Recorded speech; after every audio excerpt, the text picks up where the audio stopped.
tingkatkan tekad kuatkan hati, negeri ini memanggilmu kawan. Kehadiran Allah Subhanahu Wa Taala hari ini kita bisa berkumpul di ruang Matwa ini dengan keadaan sehat walafiat. Mudah-mudahan apa yang saya sampaikan ini bermanfaat buat kita semua sebagai guru tentunya. Salawat serta salam marilah kita sanjungkan kepada baginda Rasulullah SAW, sahabat dan pengikutnya hingga akhir zaman. Mudah-mudahan kita mendapatkan keberkahan dari apa-apa yang beliau sampaikan. Amin ya rabbal alamin.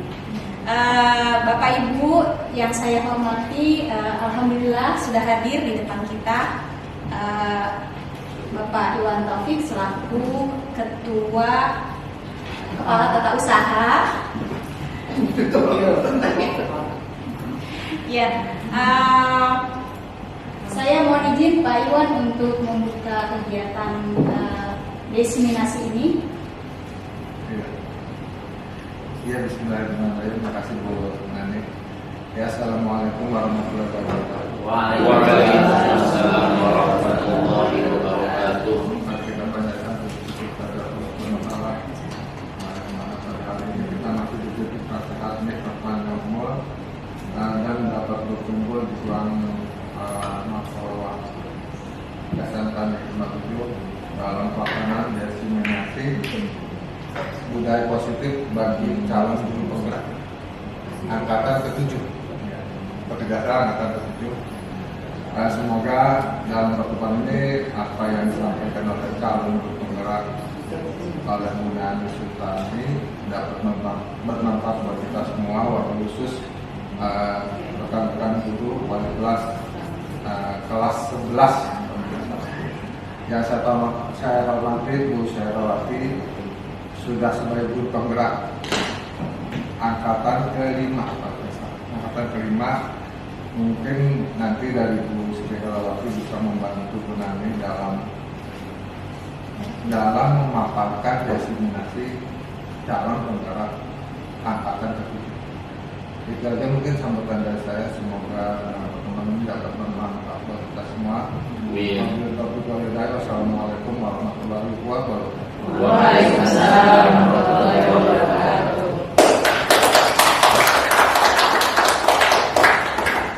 Baik, terima kasih Pak Iwan yang telah berkenan membuka kegiatan diseminasi ini. Baik, alhamdulillahirobbilalamin.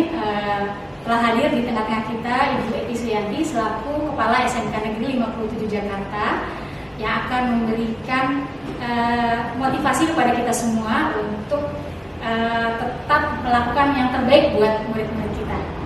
Baik, kepada Ibu Eti saya persilahkan. Baik, terima kasih Mbak Nani. Bismillahirrahmanirrahim. Assalamualaikum warahmatullahi wabarakatuh. Waalaikumsalam warahmatullahi wabarakatuh. Selamat pagi, salam sejahtera. Alhamdulillahirabbil alamin. Bapak Ibu semua, Pak Iwan, Kasubag Tata Usaha, dan Nani, CGP angkatan berapa? 7. Angkatan 7 dan teman-teman semua. Alhamdulillah pagi hari ini kita masih bisa menghirup udara dalam kondisi sehat walafiat. Untuk itu mari sama-sama kita memanjatkan puji serta syukur kehadirat Allah Subhanahu wa Ta'ala atas segala nikmat yang diberikan kepada kita semua.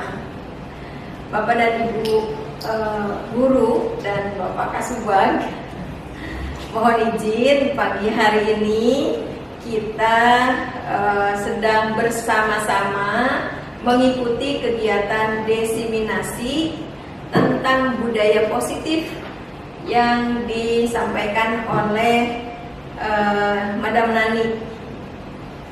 Bapak dan Ibu, kenapa tegang?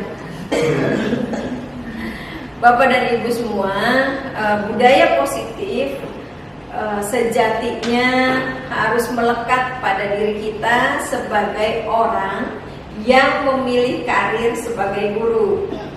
Seperti kita ketahui bersama bahwa guru itu bukan hanya sekedar pekerjaan, tetapi seorang guru, seorang, dua orang, kalau kita di sini ada 69 orang guru di SMK Negeri 57 Jakarta, adalah pelukis masa depan ribuan anak-anak yang setiap hari ketemu dengan kita, baik di kelas maupun di luar kelas di area SMK Negeri 57 Jakarta.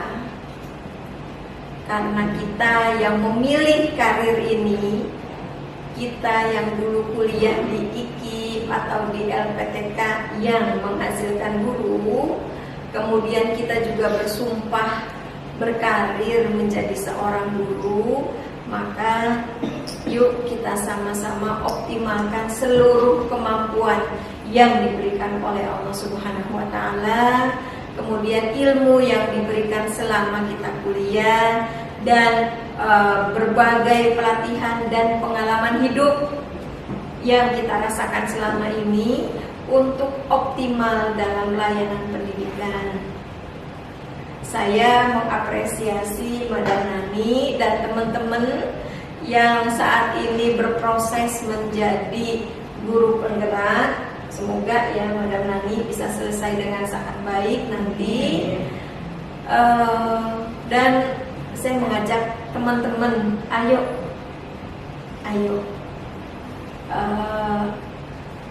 yang tidak berubah itu hanya kata perubahan itu aja.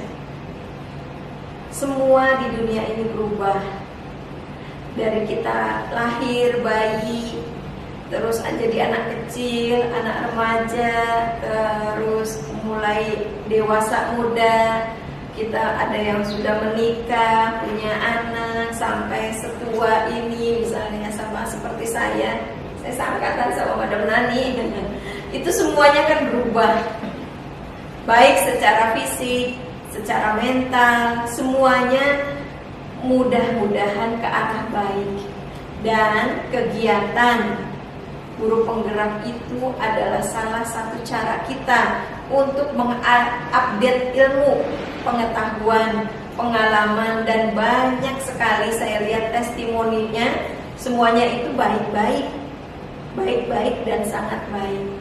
Ayo bagi teman-teman yang belum mendaftar, silahkan mendaftar.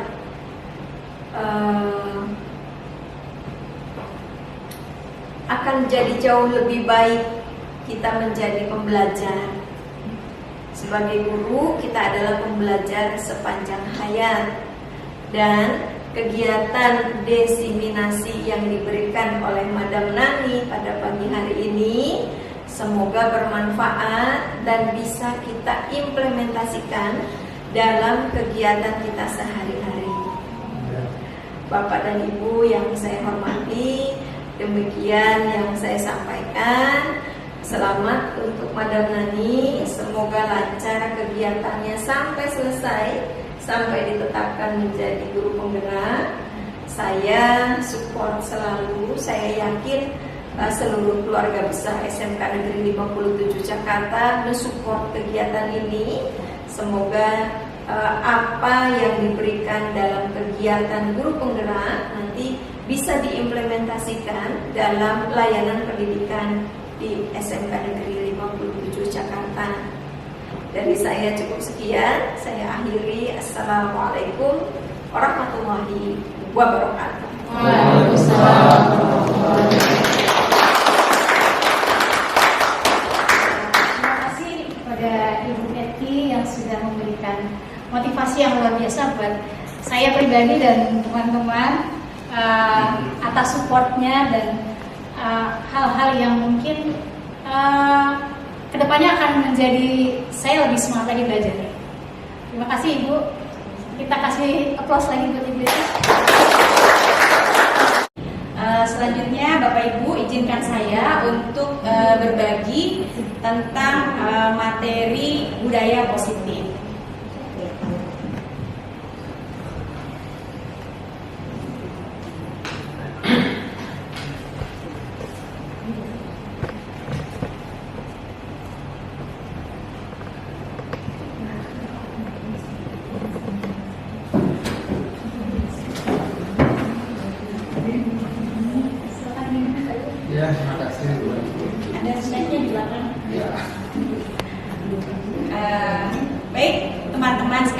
Bapak Ibu yang saya hormati, kami di sini sebagai calon guru penggerak, kita mendapatkan banyak pengetahuan, tambahan pengetahuan yang tentunya sebenarnya mungkin kita sudah pernah baca atau kita sudah pernah tahu gitu ya, tetapi di dalam kegiatan berbagi di calon guru penggerak itu kita mendapatkan hawa baru gitu ya, atau semangat baru gitu ya. Nah, mungkin kalau misalkan teman-teman ini mau baca nggak ya? Baca ya. Yang pertama itu tentang paradigma pendidikan ya. Kita ketahui bersama bahwa Bapak Pendidikan kita, yaitu Bapak Ki Hajar Dewantara, itu menjelaskan bahwa tujuan pendidikan itu menuntun segala kodrat yang ada pada anak-anak gitu, kepada murid-murid kita. Nah, agar mereka agar mereka mencapai keselamatan dan kebahagiaannya setinggi-tingginya, baik sebagai manusia maupun sebagai anggota masyarakat.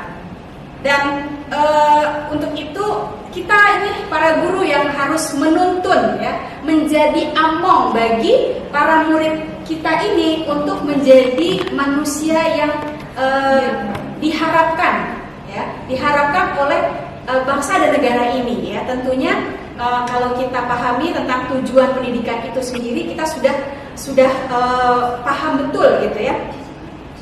Nah, untuk paradigma pendidikan ini sendiri, saya akan berbagi tentang 4 hal. Yang pertama, azas pendidikan dari Ki Hajar Dewantara itu sendiri. Tentunya untuk kita ketahui program kita, kurikulum kita sekarang adalah kurikulum merdeka ya. Nah, karena itu ini diambil dari filosofinya Ki Hajar Dewantara, yaitu mewujudkan manusia yang merdeka. Manusia merdeka itu yang kayak gimana sih gitu ya? Mungkin Bapak Ibu ada yang mau beropini? Manusia merdeka itu yang kayak gimana gitu? Boleh? Satu orang boleh mewakili? Manusia yang merdeka itu manusia yang hanya menghambakan dirinya sama Allah ya, tapi bukan sama manusia. Ya, artinya dia tidak bergantung kepada manusia lain ya. Nah, jadi memang seperti itu gitu ya. Jadi manusia yang merdeka ya. Oh ya, enggak. Manusia merdeka itu adalah dia mampu gitu ya, mampu memuliakan dirinya dan orang lain dan tidak bergantung kepada manusia lain gitu. Itu dia namanya merdeka ya, independen ya, nggak bergantung dengan siapa gitu, walaupun pemimpinnya siapa, gurunya siapa, dia punya sebuah keputusan yang baik untuk dirinya dan hidupnya. Kemudian yang kedua tentang dasar pendidikan yang menuntun ya. Dengan filosofi Ki Hajar Dewantara ini tentunya teman-teman sudah tahu ya, Ingaso, Sungtulodo, Ingmadio, Mangenkarso, dan Tutpuri Handayani. Nah, ini di situ ada kalimat menuntun ya. Kalau kita menuntun artinya kita ini sebagai pamong gitu. Bukan menuntut ya, menuntun. Kalau menuntut, oh kamu harus begini gitu. Tapi kalau menuntut, ayo nak, kamu mau bagaimana gitu ya. Jadi kita mengikuti apa maunya anak sambil kita dampingi ya. Bukan semata-mata kita tuntut dia, kamu harus bisa berhitung sampai 1000 misalkan ya. Padahal dia udah ngap gitu sampai 100 gitu ya. Nah, jadi bagaimana seorang guru itu menuntun ya, bukan menuntut. Dan dulu mungkin kita pernah ya belajar tentang teori bahwa murid itu adalah kertas kosong yang kita lah yang mengisinya. Masih ingat nggak? Ya, kita dulu pernah belajar itu ya. Nah, ternyata kalau kita perhatikan, ternyata anak itu bukan kertas kosong ya, Bapak Ibu ya. Jadi mereka itu sudah punya gitu loh ya, sudah punya garis-garis yang mungkin samar-samar yang mereka bawa dari alam rahim ya, yang diturunkan oleh orang tuanya. Kemudian anak tersebut mendapatkan bimbingan, tuntunan, pendidikan dari keluarganya. Ya, misalnya kan bagaimana anak itu diajarkan berdoa, kemudian sopan santun, itu semua didapat dari keluarganya. Dan itulah garis-garis yang akan kita tebalkan, gitu ya. Jadi tugas kita adalah menebalkan garis-garis yang samar-samar itu agar menjadi apa?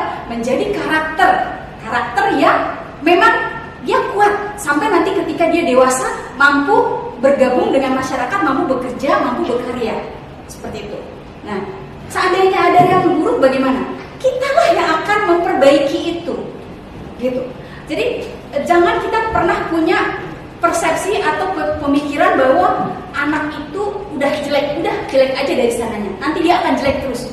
Tidak, kitalah guru ini yang sebagai tukang memperbaiki, gitu ya. Ya, kitalah yang menuntun mereka, kitalah yang membuat mereka menyadari bahwa oh itu buruk, saya harus lebih baik.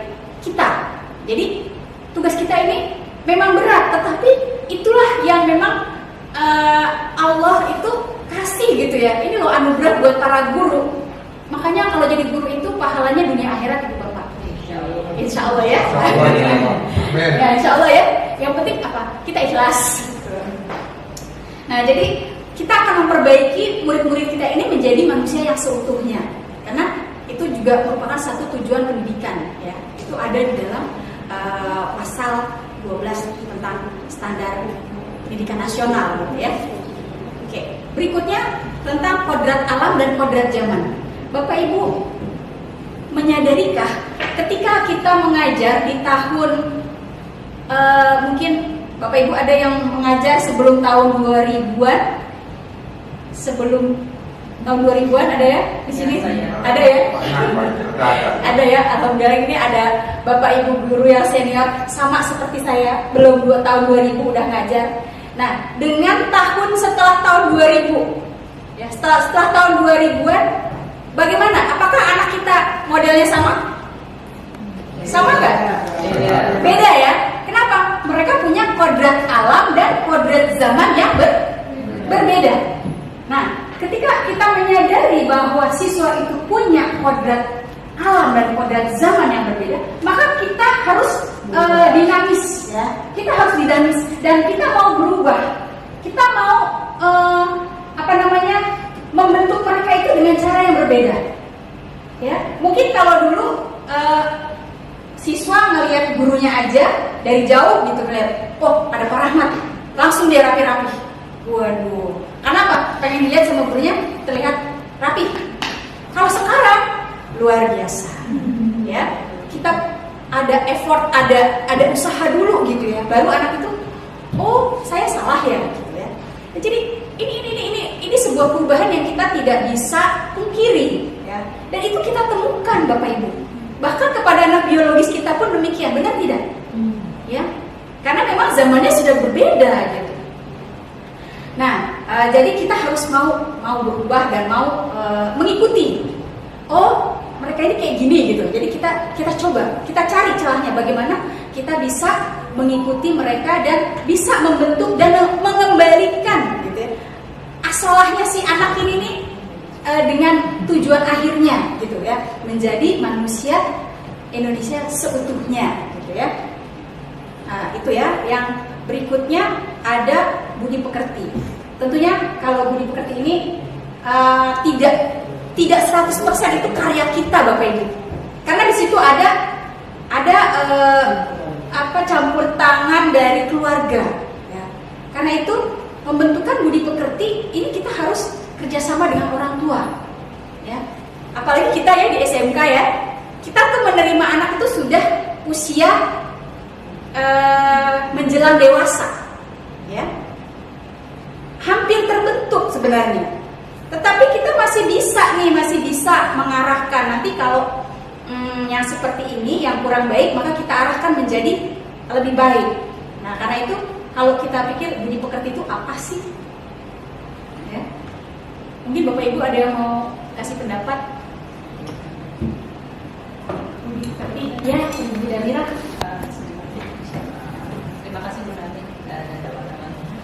pekerti adalah sikap atau perilaku yang dimiliki oleh seseorang yang merupakan bawaan dari sejak dia lahir atau bawaan dari gen dan dipengaruhi oleh faktor-faktor lingkungan di sekitarnya.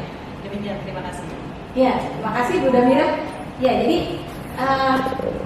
itu budi pekerti ya, dan gerak pikiran, perasaan, kehendak, ya itu yang menggerakkan dia menjadi punya budi pekerti seperti itu. Nah, pengaruh-pengaruh yang dari keluarga dan lingkungan itulah yang akan mempengaruhi gerak, perasaan dan kehendak itu. Nah, kita tuh sebenarnya di SMK gitu dan tingkatan menjelang dewasa kita tinggal poles gitu ya. Oh ini yang kayak gini kita harus hilangin, oh yang kayak gini harus ditambahkan gitu ya. Ya mudah-mudahan nanti kedepannya kita sebagai guru ini benar-benar bisa menjadikan murid-murid kita mempunyai budi pekerti yang baik dan luhur ya, sehingga kedepannya kita akan punya pemimpin-pemimpin yang baik gitu ya. Ya. Sampai di sini Bapak Ibu ada yang ingin bertanya atau menyampaikan pendapat, boleh? Mungkin izin bertanya pulang. Ya. Tadi di awal dikatakan manusia merdeka ya, atau apa tadi orang yang merdeka ya, bahwasanya dia punya kemandirian ya, tadi jawaban Bunani kalau tidak salah seperti itu. Mohon maaf bila saya yang salah. Adakah kaitannya dengan bahwasanya manusia itu adalah makhluk sosial? Itu kaitannya bagaimana dengan orang yang merdeka ini, Bu? Dari dua pendapat ini. Terima kasih. Ya, terima kasih Ibu Damira untuk pertanyaannya. Saya coba jawab ya. Manusia merdeka, tadi saya katakan adalah dia tidak bergantung dengan orang lain. Nah, sementara di sisi lain, manusia itu adalah sebagai makhluk sosial yang membutuhkan orang lain. Ya, artinya, ketika dia seorang yang merdeka dalam membuat keputusan, misalkan saya harus makan, saya harus tidur, saya harus belajar. Di situ bukan lagi karena disuruh orang, bukan lagi karena takut sama orang, bukan lagi takut sama gurunya, bukan lagi takut sama orang tuanya, tapi karena memang dia ingin, gitu. Dan itu dari keindependennya dia. Nah, sementara ketika memang dia adalah seorang makhluk sosial, artinya itu hubungan dia dengan orang lain. Misalkan, oh saya itu harus menolong, oh saya itu bisa bermain dengan teman saya, oh saya itu bisa bekerja sama. Nah, jadi seperti itu. Jadi kalau untuk sesuatu yang memang sebuah yang membutuhkan sebuah keputusan, itu dia merdeka. Nah, tetapi misalkan kita lihat nih, ada nih anak-anak yang misal dia milih sekolah itu karena temannya, dia milih makanan karena ikutan temannya makan. Oh teman saya makan somai, oh saya ikutan makan somai. Kamu makan apa? Aku makan mie ayam. Ya udah aku ikut mie ayamnya. Dia nggak merdeka berarti. Kenapa? Dia tidak bisa menentukan apa yang dia inginkan. Ya. Di saat manusia itu bisa menentukan, oh saya dari awal dia udah ngomong, saya hari ini harus makan buah, misalkan ya. Saya ingin menerapkan pola hidup sehat, sarapan saya harus buah. Nah, ternyata tiba-tiba temennya bawa gorengan gitu. Waduh, tergoda. Dia komitmen dia dengan dirinya tergoyahkan. Ya, udahlah makan aja nggak apa-apa gitu ya. Nggak merdeka dia berarti. Ya, artinya kita sebagai guru pun ya, kadang gitu ya. Manusia itu memang dipengaruhi dengan lingkungannya. Nah, tinggal bagaimana jati diri dia sebenarnya, kemerdekaannya dia dari pengaruh orang lain itu bisa tergoyahkan atau tidak. Mungkin kalau untuk sesuatu yang tidak prinsipal, it's okay gitu ya. Tetapi kalau untuk hal yang prinsipal, kayak misalkan mau menentukan jurusan gitu ya, jangan sampai nih anak salah jurusan sehingga nanti begitu kuliah sudah selesai S1, ternyata S1-nya nggak kepakai, justru nanti dia malah berkiprah di bidang lain yang sesuai dengan minat dan bakatnya dia, gitu ya. Jadi itu yang kita arahkan. Mungkin begitu Ibu Damira? Ya, terima kasih Bu. Oke, ada lagi teman-teman? Kita lanjut ya. Oke. Sorry.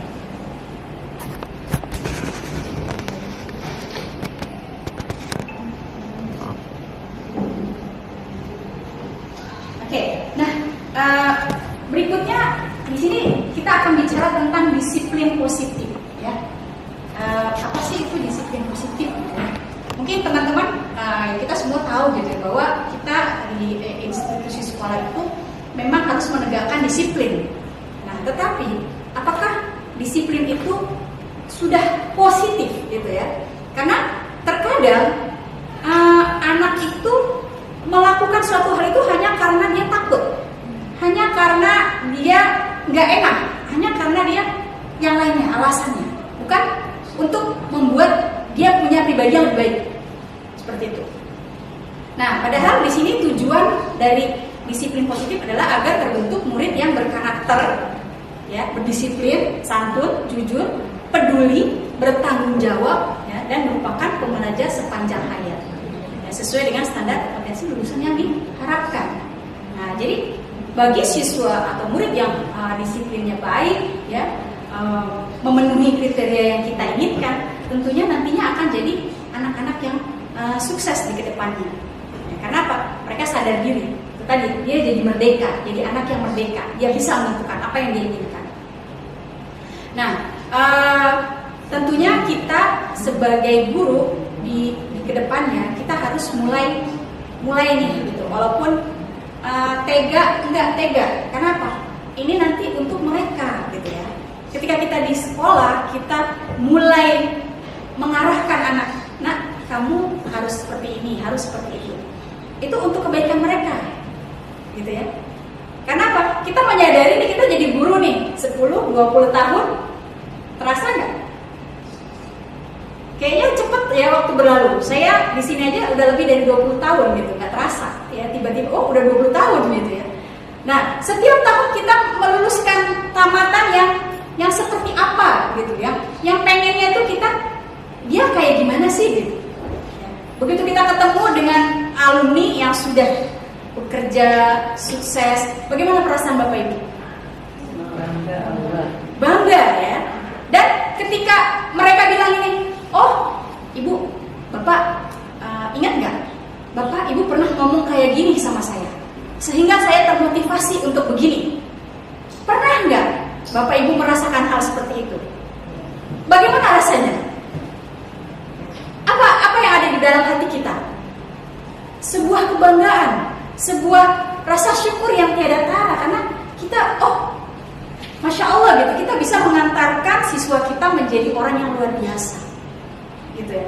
Mungkin misalkan ya, kalau kita mau banding-banding dengan penghasilan kamu berapa, penghasilan ibu segini, kamu segitu, wah itu luar biasa gitu ya.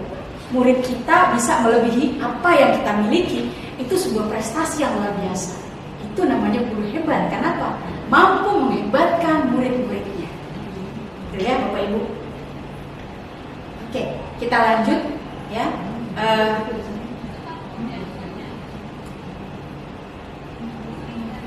Dalam sebuah buku yang berjudul Restructuring School Discipline, Diane Gossen itu menyebutkan ada 3 motivasi perilaku manusia ya, untuk berkaitan dengan disiplin tadi ya.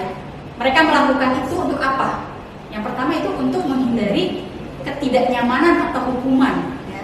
Kayak misalkan anak-anak dari jauh pakaiannya nggak rapi, oh ngelihat Pak Uday, waduh, ya Pak Uday, oh langsung rapi-rapi gitu. Ya, kenapa? Karena dia takut dihukum. Karena dia merasa nggak nyaman kalau dekat Pak Uday nggak rapi gitu misalkan. Nah, yang kedua adalah untuk mendapatkan imbalan atau penghargaan dari orang lain. Ingin dipuji, ya, misalkan ketemu Bu Waltri wali kelas nih. Begitu masuk, oh anak-anak langsung beresin mejanya. Kenapa? Pengen dibilang, oh kelas ibu hebat, kelas ibu keren, kelas ibu bersih. Nah, itu penghargaan dan itu motivasi. Ya. Kemudian yang ketiga, untuk menjadi orang yang mereka inginkan dan menghargai diri sendiri dan nilai-nilai yang mereka percaya. Nah, ini yang kita harapkan, ya. Motivasi yang ketiga ini yang kita harapkan. Karena kalau yang 2 tadi itu bersifat semu dan sementara. Ya. Basa-basi bener, gitu ya. Begitu nggak ada Pak Uday, udah cuek, baju dikeluarin, nggak usah pakai dasi, gitu, atau dasinya dibawahin ya. Biasanya kalau anak langsung udah, langsung ditarik dasinya. Gitu. Ya. Tapi itu sementara, gitu. Kenapa? Tidak datang dari dalam diri mereka. Sama ketika penghargaan itu ya,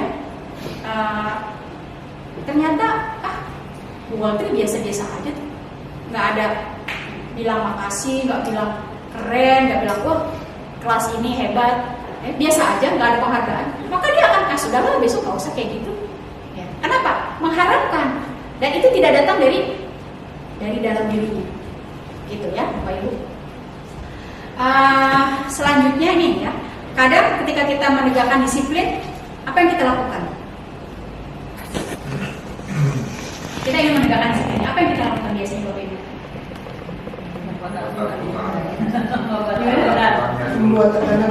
Membuat tekanan misalnya, bikin aturan, terus apa lagi? Apa lagi Bapak Ibu? Apa lagi misalnya kita kan pengen nih bikin aturan tuh di kelas, atau kita pengen anak kita tuh punya satu profil yang bagus gitu. Terus apa yang kita lakukan biasanya? Membuat perjanjian. Reward dan punishment, buat perjanjian. Apa lagi kira-kira? Kita bukannya itu mencontohkan, oke ya. Nah nanti kita akan bahas di sini ya. Jadi kalau misalkan hukuman ya, reward dan punishment ya, tadi Pak Uday yang mengatakan ya, dengan konsekuensi, beda nggak? Konsekuensi dengan reward dan punishment tadi sama? Ada yang bilang sama? Yang bilang sama? Oke, boleh angkat tangannya biar kita samakan persepsi ya. Oke, angkat yang ini. Oke, yang bilang sama. Oke ya, berarti hukuman dan konsekuensi sama ya Pak ya? Oke, berarti yang kami mengatakan berbeda ya. Oke, coba Pak Kasa. Menurut Pak Kasa, apa bedanya hukuman dengan sama konsekuensi? Kira-kira apa gitu? Ya kalau hukuman itu kan sebuah sebuah tindakan yang diakibatkan si peserta didik atau siswa kita karena memiliki kesalahan. Dengan konsekuensi dia ada datang dari diri sendiri untuk berkonsekuensi untuk tidak melakukan hal yang salah. Terima kasih Pak Kasa. Oke, nah, nanti kita akan lihat di sini ya, apa sih perbedaan ya hukuman dengan konsekuensi ya.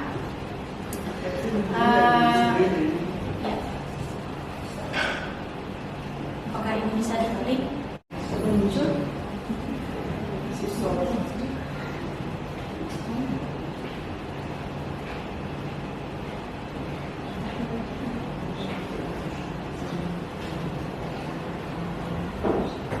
Oke ya. Terbaca nggak? Enggak. Saya bacakan. Ini aja ada. Ya? Oh, dibesarkan. Oke, siap. Plus. Mana ya? Itu di atas. Plus itu ada plus. Oh iya. Ya, kelihatan ya? Ya. Alhamdulillah. Nah, jadi ini kalau kita bicara tentang hukuman, ini tentang konsekuensi. Ya, nanti kita bahas ada lagi namanya restitusi. Ya. Kita lihat dulu hukuman dan konsekuensi. Nah, kalau hukuman itu adalah sesuatu yang menyakitkan dan harus terjadi, benar nggak Bapak Ibu? Hukuman itu menyakitkan, ya. Sementara kalau konsekuensi itu sesuatu yang memang harus terjadi dan dia tahu, walaupun itu menyakitkan, tapi dia paham, dia akan menerima itu. Nah, contohnya, ada yang bisa kasih contoh? Mungkin kalau misalnya murid nih, dia tahu kalau misalnya dia kalau nggak ngerjain tugas dia nggak akan dapat nilai, tapi dia tetap nggak ngerjain tugas.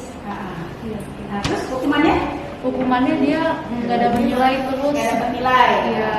Terus dia mungkin dapat punishment dari dulu yang bersangkutan kayak gitu. Terus sedangkan dia udah tahu konsekuensinya dari awal. Kalau dia nggak ngerjain ya dia nggak dapat nilai, tapi dia nggak ngerjain juga. Jadi lebih ke dia punya pilihan antara ngerjain sama nggak ngerjain, dan dia udah tahu kalau nggak ngerjain itu bakal nggak dapat nilai, tapi dia memilih buat nggak ngerjain.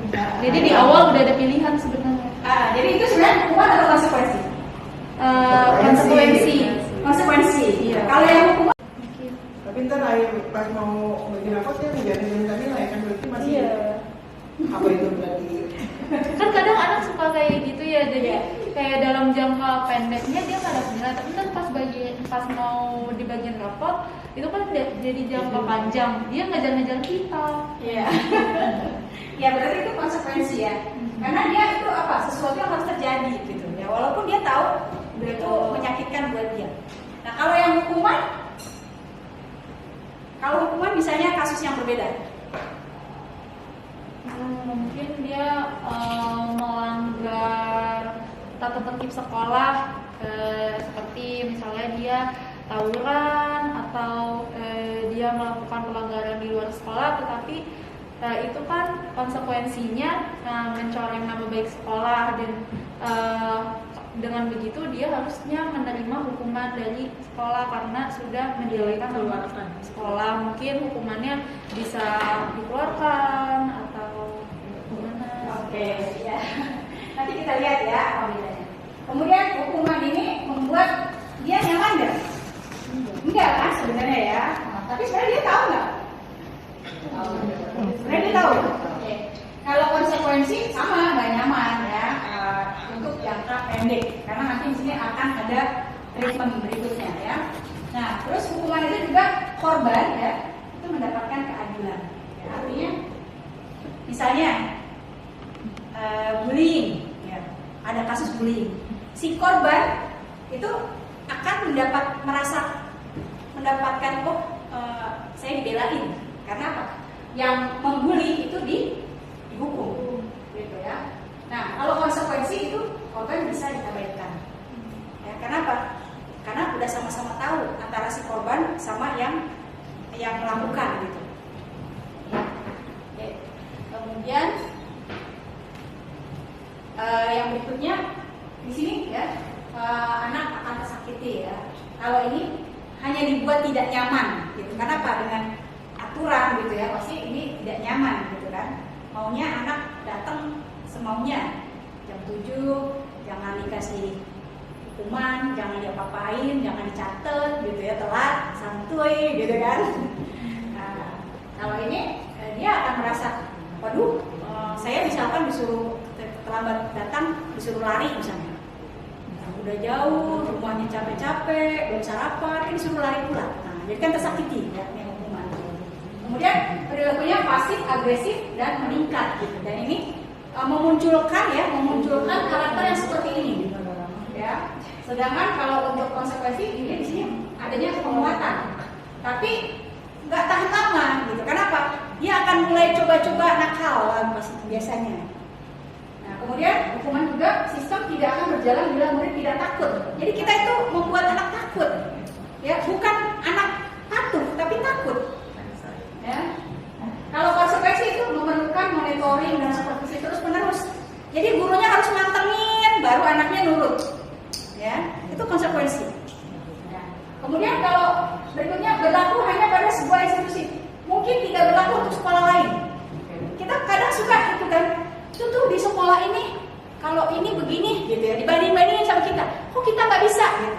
Ya itu memang budayanya mereka di tempat itu seperti itu gitu. Mungkin di tempat kita tidak seperti itu. Nah, sementara kalau konsekuensi itu ya membantu penerapan aturan yang ada. Kalau dalam masyarakat atau dalam secara umum gitu, secara global itu ada aturan misalnya dilarang membuang sampah sembarangan. Itu kan aturan global. Nah, kalau orang semua paham tentang aturan itu, maka dia ini tahu konsekuensinya kalau dia membuang sampah sembarangan. Gitu. Tapi kalau hukuman dia ya sudah, kalau dia buang sampah ya paling dihukum, paling suruh push up gitu. Paling suruh bersihin kali misalkan. Nah, kalau hukuman itu ada kata-kata ini, aturannya adalah gini, kamu tuh harus gitu, ya. Jadi ditekan gitu ya. Sementara kalau ini kita bertanya apa aturannya, mampukah kamu melakukannya? Di sini masih ada penghargaan, oke terima kasih kalau kamu melakukan itu. Gitu ya. Walaupun ada keterpaksaan gitu ya, walaupun di situ muncul ada kebijaksanaan.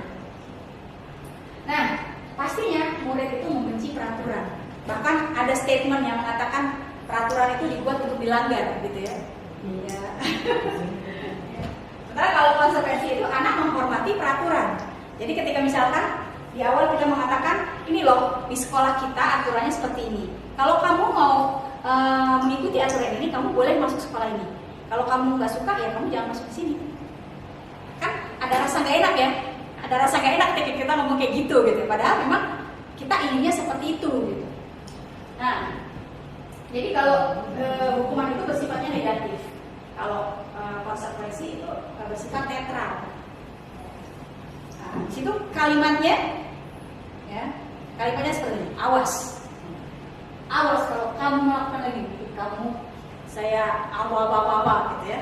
Ada ancaman di sini. Tapi kalau di sini lakukan apa yang saya katakan, ketegasan. Ya, walaupun sebenarnya agak nyerempet gitu ya. Kalau di sini modelnya paksaan, ya. Kalau ini ada stimulus dan respon. Kenapa? Di situ kita buatkan aturannya, maka stimulusnya seperti apa, maka responnya seperti apa, kayak gitu. Nah, kemudian di hukum ini mendorong menyalahkan diri sendiri. Aduh, aturan aku jangan seperti ini ya. Akhirnya dia menjadi pribadi yang tidak kuat, yang tidak baik. Nah, di sini mendorong kepatuhan. Ya. Tetapi kepatuhan ini apakah akan selamanya atau hanya sementara? Ya. Kemudian di sini membentuk konsep diri yang buruk. Yang di sini konsep diri berbahaya. Ya. Walaupun ini dipaksa. Nah, kita di sini menawarkan yang namanya restitusi. Ya. Restitusi, apa itu restitusi? Ya. Restitusi itu berupa pilihan. Ya. Nanti saya akan bahas lebih dalam lagi tentang ini. Kemudian menguatkan murid itu untuk jangka panjang. Ya. Korbannya itu mendapatkan ganti, artinya dia dikembalikan ke posisi kejiwaan awalnya, ya. Jadi tidak menyalahkan secara 100%, tapi dia mengevaluasi, dia merefleksikan diri sendiri. Apa yang saya lakukan ini benar apa enggak, gitu. Kemudian murid itu mendapatkan penguatan dari gurunya, ya, dengan kalimat misalkan, oke nak, jadi kan kamu tahu ya bahwa apa yang sudah kamu lakukan itu tidak baik buat dirimu dan temanmu misalkan. Jadi kedepannya kamu akan seperti apa? Anak diajak komunikasi seperti itu. Karena apa? Apalagi kita anak SMK ya, sudah bisa diajak berpikir seperti ini. Kemudian masalah itu akan terpecahkan sehingga tidak akan ada lagi masalah yang sama di lain waktu. Kemudian murid jadi bertanggung jawab dengan perilakunya. Misalnya ketika dia datang telat, oh iya harusnya saya tidur itu jam 9 atau jam 10 paling telat, sehingga saya besok paginya nggak akan kesiangan. Gitu. Kemudian fokus pada pemecahan masalah, ya. bukan pada pelanggarannya, gitu. Tapi bagaimana kita memecahkan masalah tersebut? Kenapa ini? Karena kita ingin ini memecahkan dalam jangka lama, gitu ya. Nah, kemudian kita menanyakan itu kepada anak, apa yang kamu yakini? Kita gali, apa sih yang dia mau, gitu ya. Apa yang bisa kamu lakukan untuk memperbaiki masalah ini? Kita minta solusinya dari dia sendiri. Sebenarnya kan apa? Dia bisa menyelesaikan itu sendiri, gitu. Kemudian kita anak murid itu jadi menghormati dirinya dan orang lain, ya. Bukan justru malah menyalahkan orang lain. Hasilnya apa? Anak akan jadi sangat positif, ya. Kemudian di sini kita menawarkan apa hal ini sungguhnya ingin kamu lakukan. Kita menawarkan apa yang ingin dilakukan. Kita bantu apa yang dia ingin kita ngapain, gitu. Ya. Nah, kemudian di sini posisi kita adalah sebagai ini nanti ada teorinya namanya teori kontrol ya. Nanti saya akan jelaskan di sini sebagai apa. Kemudian di sini tadi mendorong disiplin positif yang tadi kita awal, dan konsep diri anak akan menjadi kuat. Karena apa? Karena dia akan terbiasa mencoba memecahkan masalahnya sendiri. Aduh, maaf baterainya habis.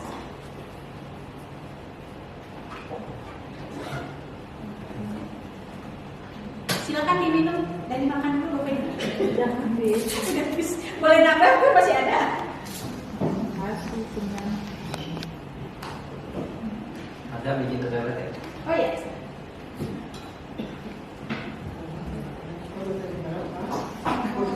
Kalau beli kan gitu. Oh, mau beli.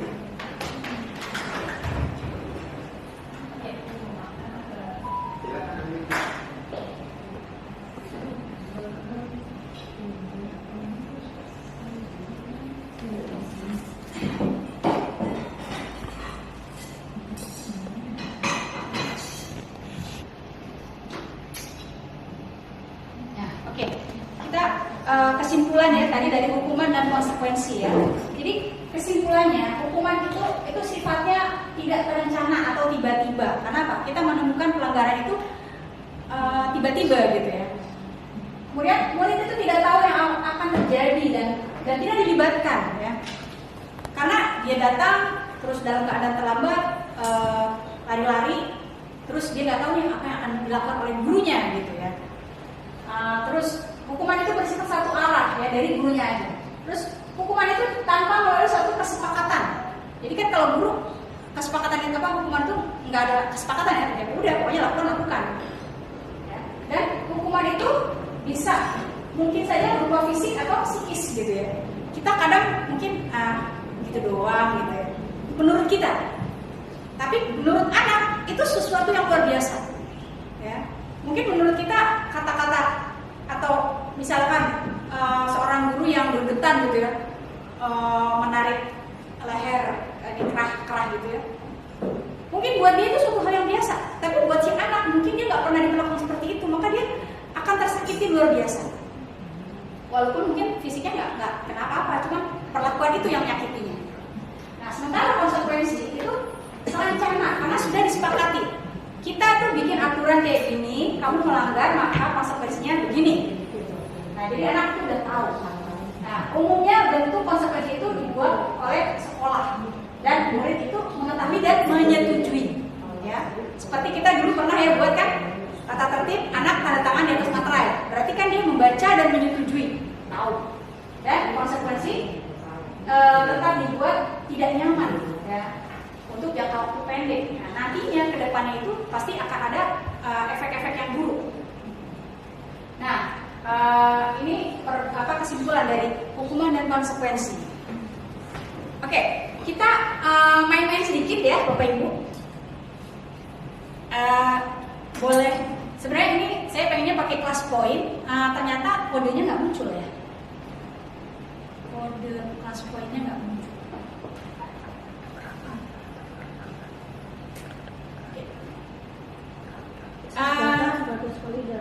Ya, coba Bapak Ibu boleh pilih mencatat 100 kali di dalam kalimat. Saya tidak akan terlambat lagi. Hukuman atau konsekuensi? Hukuman. Karena tiba-tiba. Ya. Kita lihatnya di mana ya? Ya. Hukuman ya, karena tiba-tiba. Yang kedua, Konsekuensi. lari lama. Iya.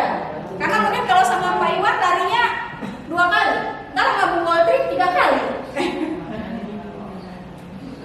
Nah ini membersihkan konsekuensi ya, konsekuensi ya.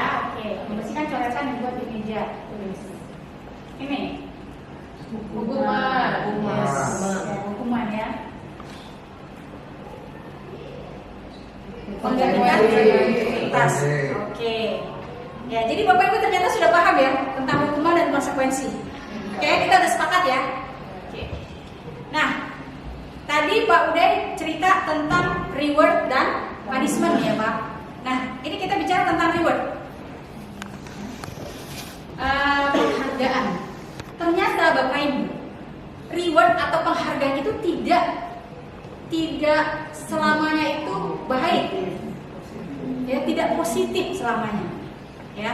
Di sini Alfie Cohen ya dalam wawancara ASCD Annual Conference tahun 95 ya, udah lama banget, mengemukakan baik penghargaan maupun hukuman adalah cara-cara mengkontrol perilaku seseorang yang menghancurkan potensi untuk pembelajaran yang sesungguhnya. Serem banget kan? Menurut Cohen, secara ideal tindakan belajar itu sendiri adalah penghargaan sesungguhnya. Gitu. Ya. Nah, kalau misalkan teman-teman pernah melihat gitu ya, ini saya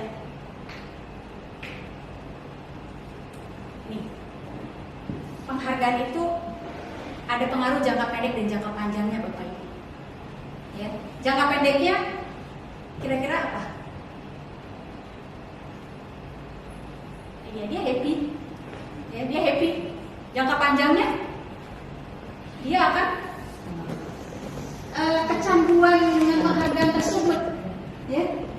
Bapak Ibu pernah baca tentang seorang mahasiswa yang dari kecil itu selalu unggul gitu ya, sehingga dia selalu mendapatkan penghargaan. Begitu dia masuk ke bangku kuliah, ternyata dia tidak mendapatkan penghargaan, sehingga dia frustasi sampai akhirnya dia bunuh diri. Pernah baca? Ya, itu salah satu efek dari penghargaan. Ternyata tidak selamanya penghargaan itu baik. Gitu. Ya. Kemudian yang kedua, penghargaan itu tidak efektif. Ada sebuah penelitian yang bercerita tentang anak-anak yang dikasih penghargaan karena dia mampu berhitung sampai sekian-sekian. Nah, begitu diadakan kembali, maka si anak tersebut gagal lagi. Kenapa? Lupa, nggak fokus. Ya, kenapa? Yang dia fokus hanya penghargaannya, betul. Ya. Kemudian yang ketiga adalah penghargaan itu merusak hubungan. Benar nggak? Nah, iya. Jadi ada rasa-rasa iri gitu di antara temannya. Atau misalkan yang merasa biasanya unggul, terus tiba-tiba dia tidak unggul, maka dia akan merasa iya, ada kecewa, ada tersakiti, ya. Sehingga jangan-jangan nanti begitu di luar mereka saling ejek, saling singgung, ya. Kemudian penghargaan itu mengurangi ketepatan, ya. Ini dilakukan dalam sebuah perhitungan sebuah statistika gitu ya, dengan beberapa ahli accounting yang melakukan ini. Maka ketika diberikan penghargaan itu, ternyata si orang yang pertama bisa mendapatkan penghargaan itu ternyata berikutnya dia nggak bisa ngitung, ya, nggak bisa tepat gitu, karena dia nggak fokus pada hitungannya, tapi dia fokus pada penghargaannya. Nah, kemudian tadi menurunkan kualitas, ya. Jadi kita harus hati-hati ini dengan penghargaan. Ternyata kalau penghargaannya itu diberikan dengan tidak tepat sasaran, tidak pas, maka itu yang terjadi, menurunkan kualitas. Oke, penghargaan itu mematikan kreativitas. Nah, kita juga harus hati-hati, ya. Nah, dan penghargaan itu menghukum Bapak Ibu, ya, ternyata. Dan sebenarnya kita hanya perlu satu, motivasi itu dari dalam diri saja, yang membuat kita unggul dengan diri kita sendiri, seperti itu, ya. Oke, ini saya ambil dari pelatihan Yayasan Pendidikan Luhur Foundation for Excellence in Education tahun 2006, ya, tentang dihukum oleh penghargaan. Oke, Bapak Ibu, saya cepat aja ya, ini karena masih ada beberapa slide. Tentang kebutuhan dasar manusia, ya. Jadi kita itu ada kesenangan, ada cinta, ada bertahan hidup, kebebasan, dan penguasaan. Nah, dari hal-hal yang tadi saya ceritakan, anak-anak kita itu butuh loh yang ini, ya. Mereka butuh bertahan hidup, ya, survival. Anak bisa belajar dengan baik ketika apa yang dibutuhkannya itu ada, mereka terima itu, gitu ya. Mereka mampu bertahan hidup, artinya perut mereka kenyang, ya, mereka nyaman di lingkungan sekolah, nah itu di situ. Kemudian mereka disayang, dicintai, diperhatikan. Kemudian mereka mendapatkan kesenangan. Makanya belajar itu nggak selamanya materi, tetapi tidak memberikan efek kesenangan. Maka kita harus jadi guru yang sedikit mau bersenang-senang bersama anak-anak dalam rangka meningkatkan kemampuan mereka. Dan kemudian ada kebebasan, Bapak Ibu. Dalam belajar, anak-anak itu kita kasih kebebasan bagaimana mereka mengekspresikan diri mereka, bagaimana mereka mampu memberikan ide-ide yang mereka miliki itu dengan tuntunan yang kita berikan. Dan tentunya ada penguasaan, ya. Misalkan dalam kerja kelompok, biarlah mereka menentukan siapa jadi ketua kelompoknya, siapa yang akan jadi jubirnya, dan seterusnya, gitu ya. Kemudian selanjutnya kita nih sebagai guru nih, ketika murid kita melakukan kesalahan, coba kita refleksi, apa sih yang kita lakukan? Apakah kita menunjukkan kesalahannya dan memintanya melihat kesalahan itu baik-baik? Atau mengatakan, kamu harusnya tahu bagaimana kamu harusnya melakukan? Atau mengingatkan murid, Anda akan kesalahannya yang sama di waktu sebelumnya, diungkit-ungkit gitu maksudnya, ya.